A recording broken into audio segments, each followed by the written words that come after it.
عن ابن مسعود عقبة بن عمرو الأنصاري البدري رضي الله عنه قال قال رسول الله صلى الله عليه وسلم إن مما أدرك الناس من كلام النبوة الأولى إذا لم تستحي فصنع ما شئت رواه البخاری فی کتاب الادب۔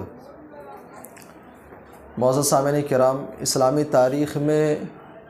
جو سب سے پہلی جنگ ہوئی ہے، جو سب سے پہلی لڑائی لڑی گئی ہے، اسے غزوہ بدر کے نام سے جانا جاتا ہے۔ غزوہ بدر میں جو صحابہ کرام شریک تھے ان میں سے ایک صحابی ہیں عبداللہ ابن مسعود عقبہ بن عمرو انصاری بدری صحابی۔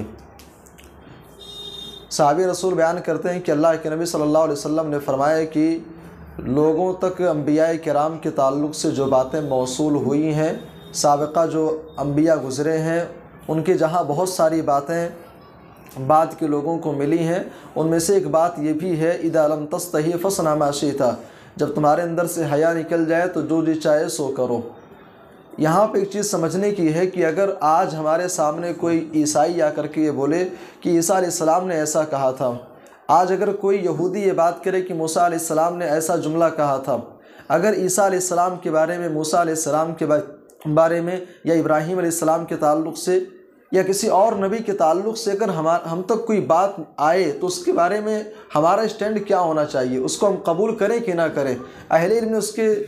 3 جوابات دیے ہیں۔ پہلا جواب یہ ہے کہ اگر سابقہ انبیاء کی کوئی بات ہم تک آتی ہے تو ہمیں یہ دیکھا جائے گا کیا ہماری شریعت نے اس بات کو صحیح کہا ہے، اگر صحیح کہا ہے تو اس کو لے لیں گے، اگر ہماری شریعت نے اس کو غلط کہا ہے، باطل کہا ہے تو اس کو چھوڑ دیا جائے گا، اور اگر ہماری شریعت نے خاموشی اختیار کیا ہے، کچھ نہیں کہا ہے، تو ہمیں بھی خاموشی اختیار کرنا ہے، نہ اس کو صحیح کہنا ہے نہ غلط کہنا ہے۔ اب جو باتیں انبیاء سے برابر ہم تک موصول ہوتی رہی ہیں،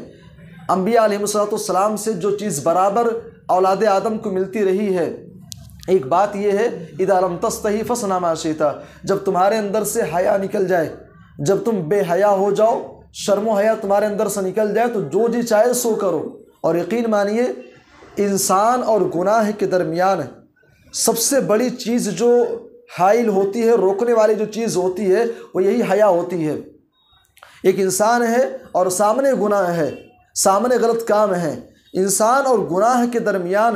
جو سب سے مضبوط دیوار ہوتی ہے وہ دیوار حیا کی ہوتی ہے۔ جب انسان کے اندر سے حیا نکل جاتی ہے تو انسان سر بازار لوگوں کو گالیاں دیتا ہوا نظر آئے گا۔ انسان کے اندر سے جب حیا نکل جاتی ہے تو انسان کھلے طور پر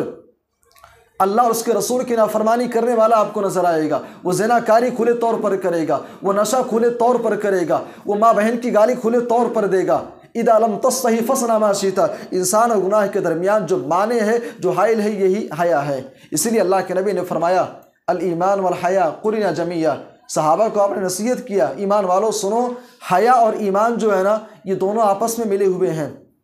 کوئی شخص یہ دعویٰ کرے کہ میں ایمان والا ہوں لیکن وہ حیا دار نہیں ہے، وہ شرم و حیا والا نہیں ہے، ایسا انسان جان لے کہ وہ ایمان والا ہی نہیں ہے۔ پیارے نبی نے فرمایا کہ جہاں پر ایمان ہوگا وہاں پر حیا بھی تم کو نظر آئے گی، جہاں پر ایمان ہوگا وہاں حیا بھی تم کو پائی جائے گی، لیکن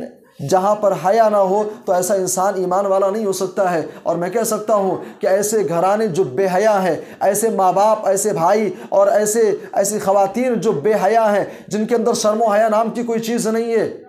شرم و حیا جن کے یہاں نہیں پایا جاتا ہے، ایسے لوگوں کے یہاں ایمان بھی حقیقی معنوں میں نہیں ہے۔ بہرحال امام بخاری رحمہ اللہ اس حدیث کو کتاب الادب کے اندر ذکر کر کے ہمیں اور آپ کو بتانا چاہتے ہیں کہ انسان کے حسن ادب میں سے ایک ادب یہ بھی ہے کہ انسان جب بات کرے تو اچھی باتیں کرے، کام کرے تو اچھے کام کرے، انسان شرم و حیا والا ہو، انسان حیا دار ہو۔ اللہ ہم سب کو